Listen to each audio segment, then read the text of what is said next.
മുരിങ്ങയ്ക്കായും തക്കാളിക്കായും ചക്കക്കുരുവും മാങ്ങായും ഒക്കെ ഒരു പച്ചക്കറി വെക്കാം. തേങ്ങ അരച്ചുള്ള ഒരു കറി വെക്കാം. അതിനുവേണ്ടി ഒരു സവാള അരിഞ്ഞത് ചെറിയൊരെണ്ണം, ഒരു തക്കാളിക്ക, ഒരു മുരിങ്ങയ്ക്കായുടെ പകുതി, 2 പച്ചമുളക്, ഒരു പീസ് മാങ്ങ, ഒരു 10 ചക്കക്കുരു ഇങ്ങനെ അരിഞ്ഞത്, തൊലി കളഞ്ഞ് അരിഞ്ഞത്, വെള്ളം, ഇതിൻ്റെ ഒരു 3/4 ഗ്ലാസ് വെള്ളം വെക്കണം, കുറച്ച് മഞ്ഞൾപ്പൊടി, ഉപ്പ്. ഇതൊരു 10 മിനിറ്റ് നന്നായിട്ടൊന്ന് വേകട്ടെ. മുരിങ്ങയ്ക്കായും തക്കാളിയൊക്കെ വേകുമ്പോഴത്തേക്ക് നമുക്കിതിനുള്ള അരപ്പ് തയ്യാറാക്കാം.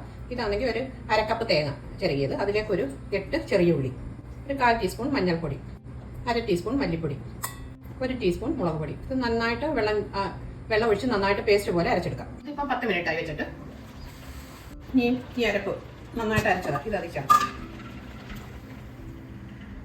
കുറച്ച് കഴുകി ഇച്ചിരി വെള്ളം കൂടി ഒഴിക്കാം. ഇതിപ്പോൾ നന്നായിട്ട് ചൂടാക്കിയിട്ട് എടുക്കണം. കുറച്ച് ഉപ്പ് ചേർക്കാം.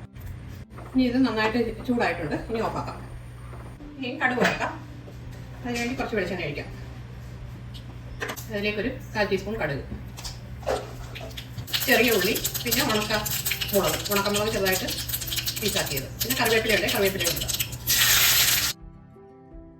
ഇനി ഇത് ഓഫാക്കാം.